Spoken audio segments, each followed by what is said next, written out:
Cheers, mate. Have a good day.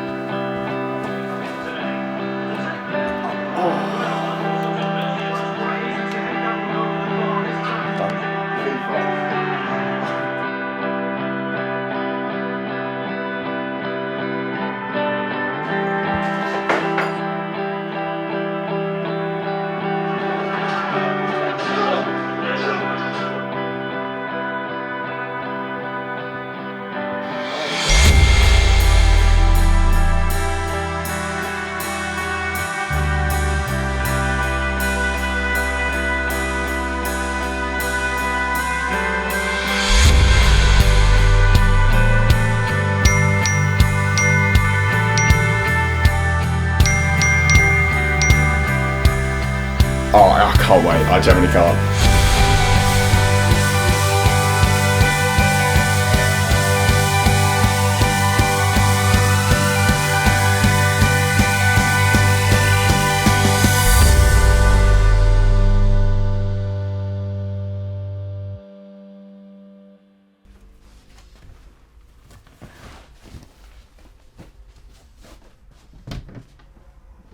Just being back with the boys. I know it sounds cliche and it's been such a tough year, everyone locked away and it's all been so dreary and dull. Obviously you lock with your family, if you have arguments that you can't, you've got nowhere to go. That was probably the hardest thing, was going home and just not being with the boys. Obviously you can see different people, you can like organise different things and every day is still different. Sometimes this year it's been an overnight change whereby 2 or 3 weeks of work have just been lost. I like being part of a team, I like being part of a group, and I think that's what I missed the most out on. I think having those weekly games of football or training and those interactions that you have with people, and when you're stuck in your room on a Zoom call. I made the most of it, don't get me wrong, we all did, but I think that's what I found the hardest, yeah. I can't lie, I'm actually ecstatic because it's been way too long that everyone's been waiting, and the fact that Boris has said, you know what, outdoor sports can start again, it's honestly like, it's overwhelming. It's just really nice to get together and like a pint after the game, it's really nice, and then maybe what, TP or Lemmy afterwards is really good too. And it's the actual feeling of a victory. Last year we didn't do as well as what we're doing this year, hopefully, so yeah, we'll see. Go on then.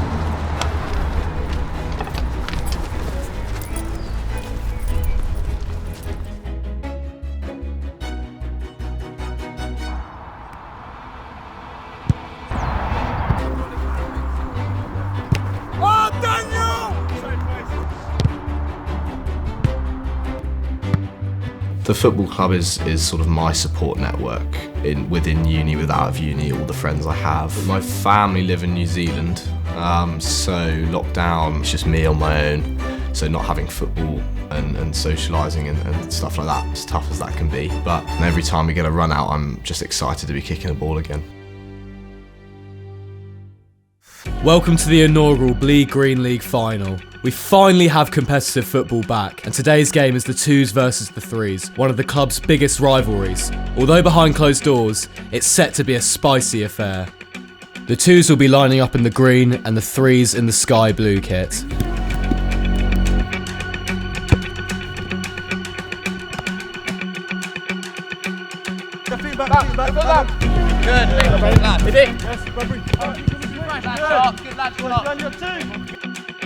Warney and Ricky had sort of suggested this idea that we play internal fixtures and the AU were sort of behind it, and we gave it this name of Bleed Green League, and it was essentially to replace Bucks on a Wednesday in first term where all the boys could get playing, we could go to socials afterwards. It was sort of to replace that idea of away days. Early chance here for the 2s, and it's a ball in, and Robinson heads in from the back post, and it's 1-0, and what a start for the 2s. 1-0 up inside 1 minute.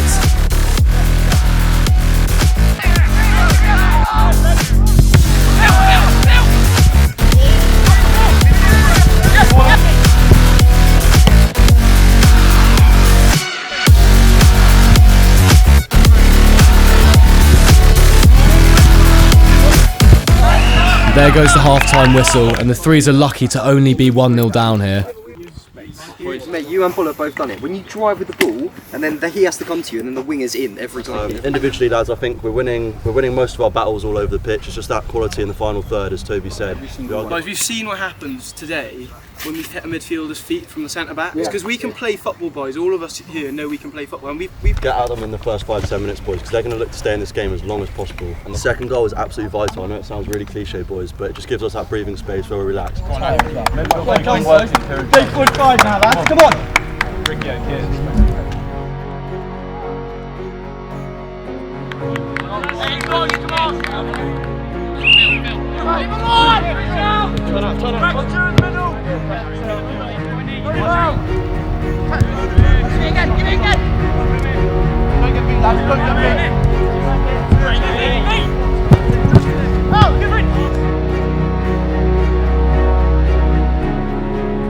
Here's Louis Rocha, he hits it, and it's deflected, and it's bobbling around in the box, and he's gone down, and the ref's given a penalty. And that could be trouble here for the Threes. It'll be Tom Sharps who places the ball down. And he steps up, and he scores, and it's 2-0 to the Twos. And that could be the nail in the coffin for the Threes. Here's Franks with the ball now, looking to play it upfield. But Upton's stolen it from him, and he's through on goal. Here's Will Upton, but he's placed it straight at the keeper. He should be doing better there. And here's Zach Mackay. He's running down the wing here with the ball. He hasn't got many options. He's going on his own. He's hit it. It's deflected. It's come back to Mackay, and he's hit the post, and it's cleared off the line. What a chance there for the Threes. It's a strong challenge from Riccio on Bignell, and the ref's given a free kick, and he is not happy about that at all. Lofted ball in from Bignell, and it comes to the back post, backs heads it along, and Nazir touches it home, and the Threes have found an avenue back into the game. It's 2-1.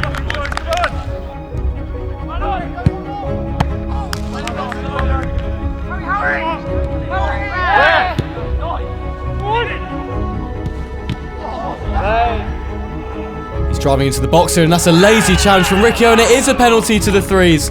The ref had no option, and Upton steps up and puts it home, and it's 2-2, and what a game we have on our hands now.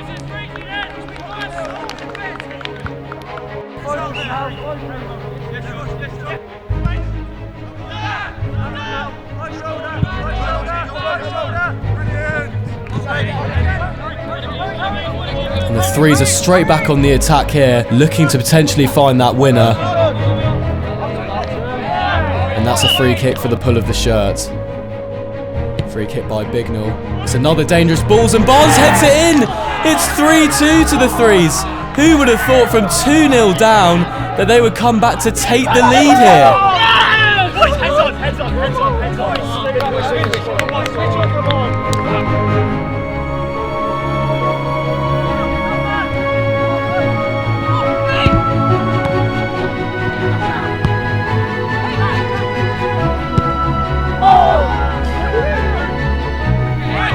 Controls it here, and Robinson plays it through, and it's Louis Rocha. And could he get the equaliser? He has!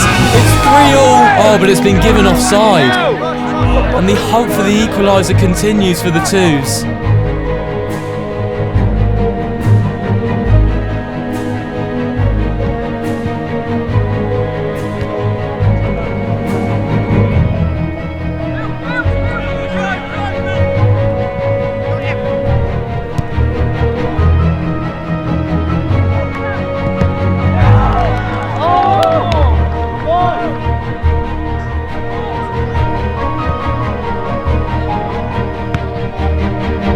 Ball into the box, and it's not properly cleared, and Robinson's got something on that, and it's going to dribble in. It has!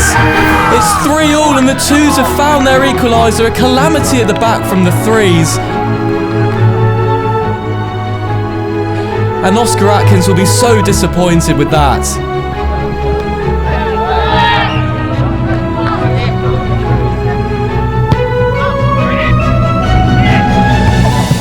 And the full-time whistle blows, and it's ended with a dramatic 3-3 scoreline. We go straight to penalties.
we go then.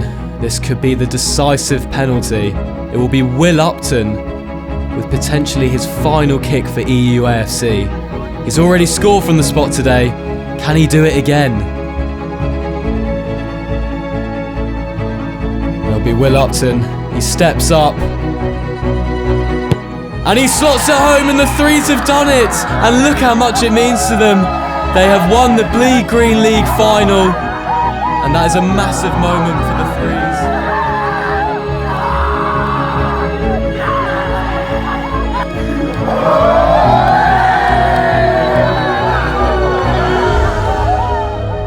In a year where a lot of the boys, the IM's lads, aren't going to have met or know many people in the club, it was really important to have something where they had an opportunity to meet the senior lads, some of the boys higher up, so that there was still that cohesion from top to bottom.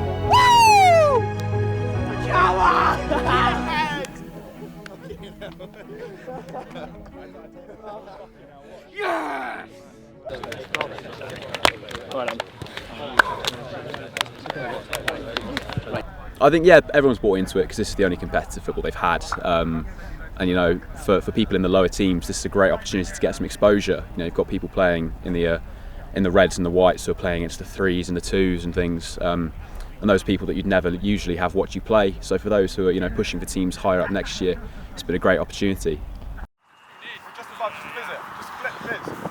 Yeah, that's better.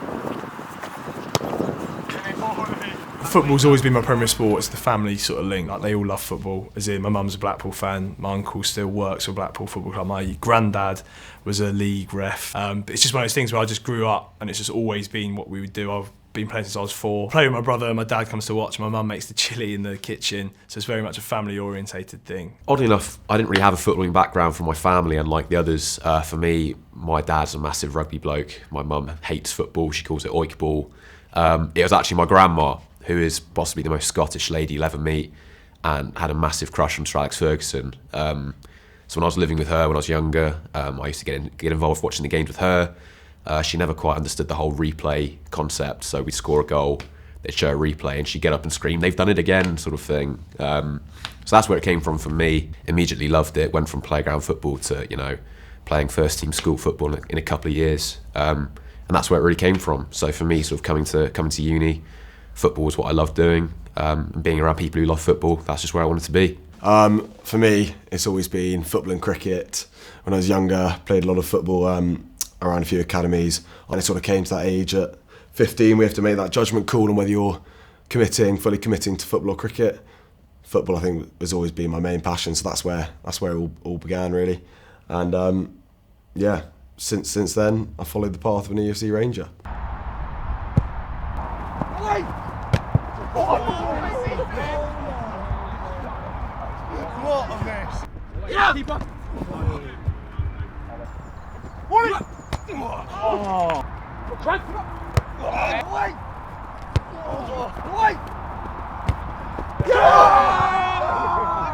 So I wouldn't say that I've always wanted to be a club captain of Exeter University. I'd be lying if I said that was always like a dream of mine specifically. But I've always wanted to take some sort of responsibility, and I feel like what it does is it sort of equips you with those sorts of skills that you need in later life. Done so much for the football club, done loads of different stuff, been on tours, been to socials, played however many games, done whatever. It's nice to have something tangible that you can sort of have from it, that people look at and go, yeah, he achieved that. Everyone always says it, but I wanted to give back in some way. You're the one person who's making decisions, you're making strategic decisions that might last 5 years. You're in charge of the budget, all these other things, and you're in charge of the rest of the committee. And as a student, that's quite hard. To be fair, there's the one thing, as one's captain, you are, I am in control of my own fate, along with the coaches, and Stan, the VC this year. But Warney doesn't like it because it's the one thing he can't control. I've always been one that I like to take responsibility, know what's going on behind the scenes. Good laggers! Good laggers! Good laggers! Get there! It's a friendly dictatorship. At the end of the day, when a decision has to be made, I'll go and make it. But I like to have, we've got a close-knit leadership group around me. So there's 18 captains, and I'm just the one with the official title. Good. Header joiner. Good joiner. When you go to uni, normal unis, it's quite hard to break into football clubs. And I think the thing that we do so well is that we have 11 teams, and it means that sort of at any level that you want to play at, you'll get in. My football journey's been it's been interesting. It's been interesting. I've got a fairly dodgy knee, so I've been sort of more of a manager, been donning the suit and tie almost, giving it the old cliches from the sideline. And what I think is nice about this club is that, you know, you can have that sort of experience because you can just buy into the social side, which I think is really good. The social side, what makes EUFC different to any other club I've played for or I will play for. Nothing can replace Wednesday nights and Hole in the Wall, where you've just got the entirety of the football club in one room, sharing stories, sharing match reports. I think the sort of, you have to take the experience in its totality. I think performance-wise, obviously, it's fantastic. Being able to play football, I think being able to play football twice a week at least, with training as well is always something that's unique to Exeter, which I'd say is quite a good thing.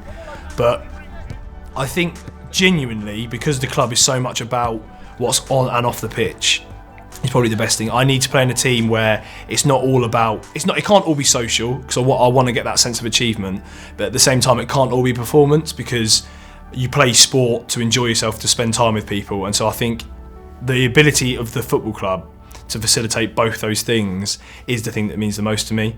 One.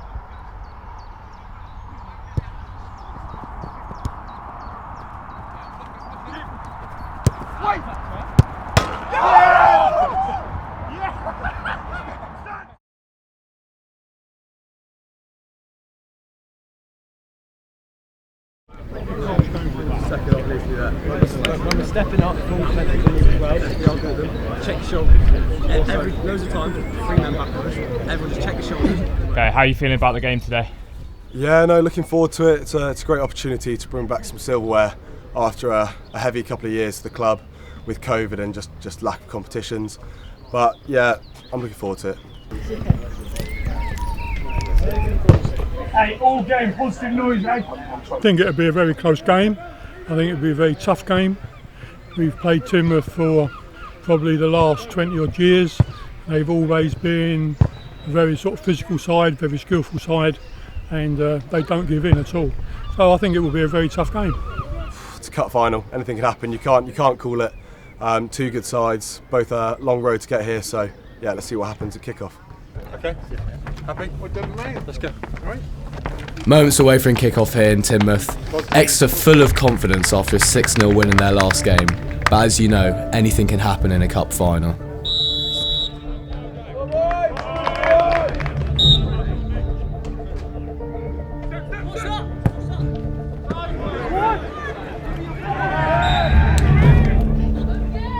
Jim plays it short to Nick here.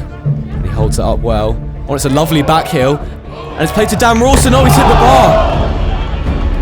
Straight off the training ground there from Exeter. Another ball into the box here by Hawkins. And Antonio at the back post. It's headed over. Good chance there for Exeter. Here's Levi Rees into the feet of Jimmy Hawkins. And he's played it back to Levi Rees.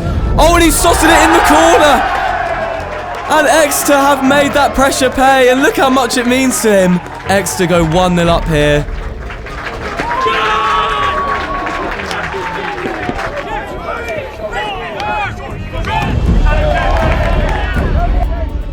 Oh, and there's some strong challenges going in here. Oh, and Adam Neal seems to be down here, and it looks like he's in a lot of pain. He's holding his shoulder. This is a huge loss for Exeter. He's such an important player for them.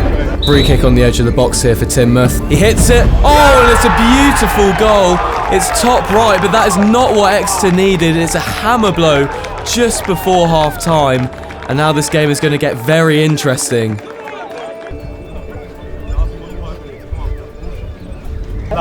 Lads, just sit down and relax. Listen in. Last 5 minutes, all right? Went a bit flat, whether it's the sake of the goal or Adam, all right? We've got to switch on, all right?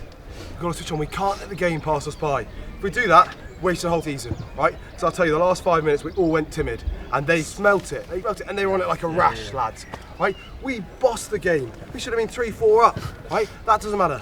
We go second half. It's 1-1, right? Let's make it all count now. 45 minutes of football. Let's do it. Come on. Come on. Here we go with the second half, and the next goal is pivotal.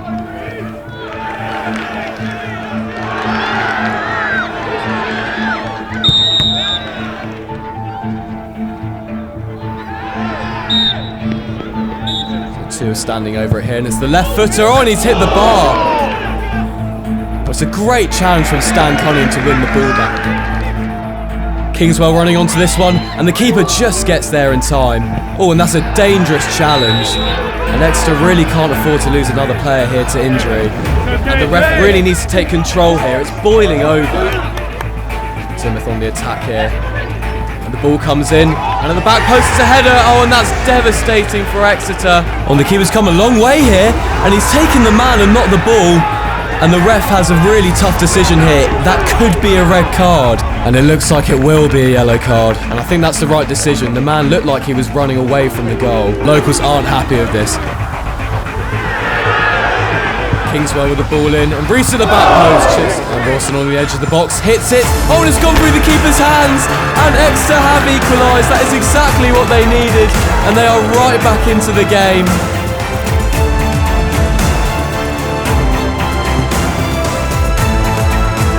Nicked it on the edge of the box, and he's hit it, and it's in! Exeter have got their third, and that is absolutely massive. It's a last minute attack here for Exeter, and it's Levi Reese, and that should be it! Exeter have got the fourth. And the ref blows the whistle, and that is full time here. Exeter have done it. They have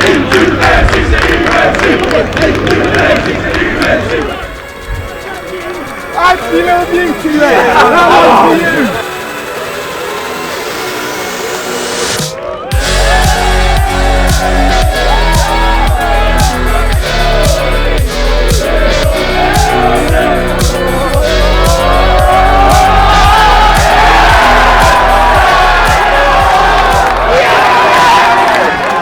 To be fair, two good teams in the final. They made it just as much as we did. I think the better team came out on top in the end. But I tell you what, the spirit of the boys to come back means so much. It makes it all the more sweet. Great effort from the boys, and it's a nice little send-off for some of us. Like, it's 4 versus our last game of the year. Actually, the last game of the EUFC actually, so we move on to other things next year. So we wish the boys good luck for next season. Looking good for next year. We've got a strong team, and I'm excited for the future of the EUFC.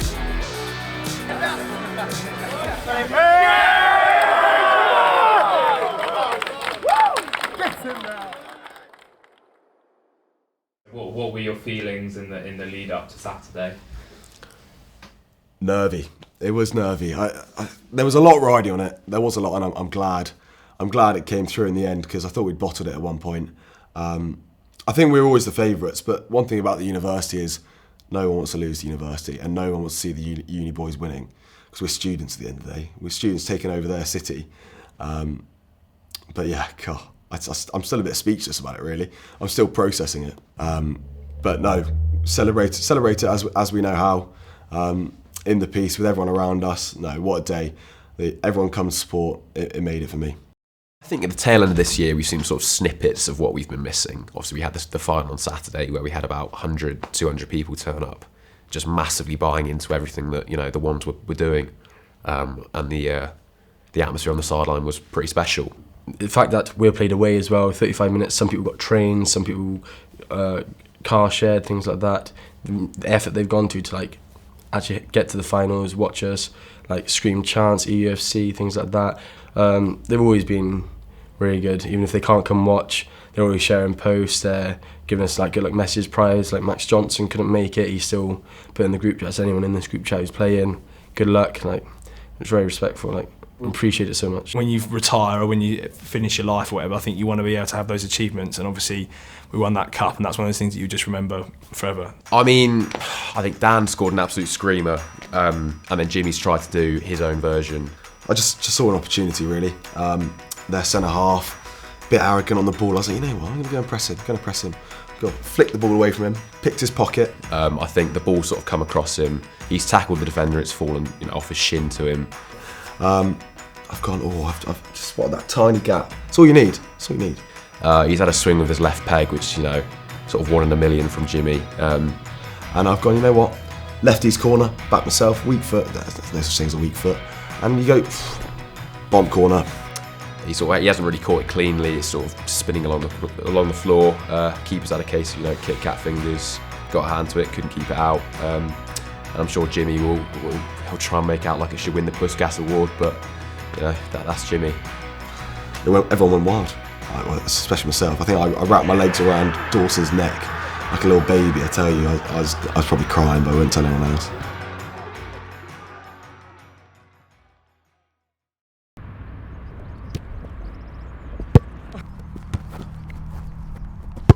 Oh, that stuff.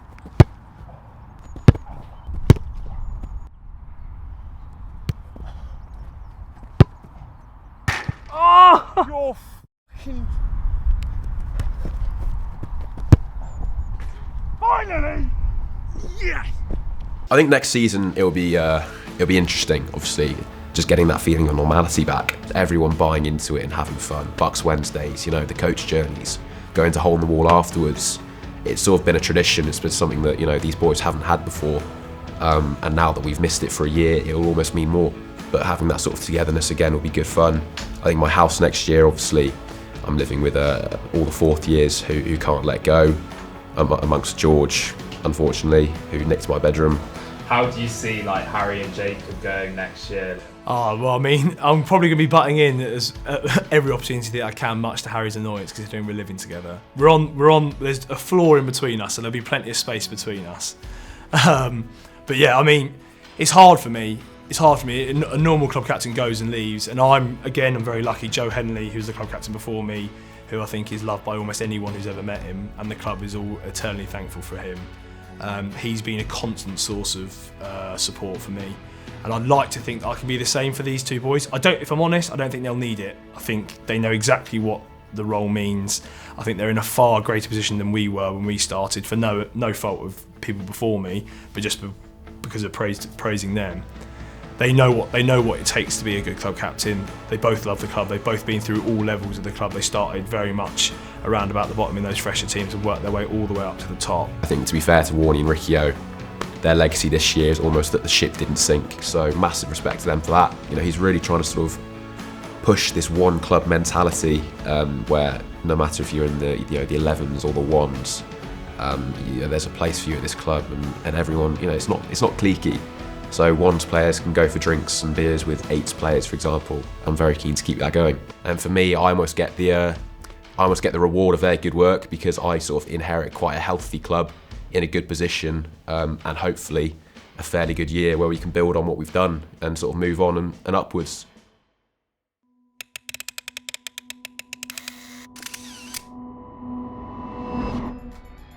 Have you got any comments on your aerial game? Ah, who's put that in? I tell you what, I've got enough jit for this in the past, and I'm not even standing for it. Where's the analyst? If we count the number of headers I actually win, if you shout loud enough, you win a header, all right? Doesn't matter whether you jump or not. There's unfortunately some footage which has been leaked of me winning headers with both feet firmly on the ground. But that's fine. It's still a header one. I'm sure. Enough said. Can we let's move on quick, please? I'm sure over the course of next season. You know what? To be fair, with this camera, you actually look semi-good looking.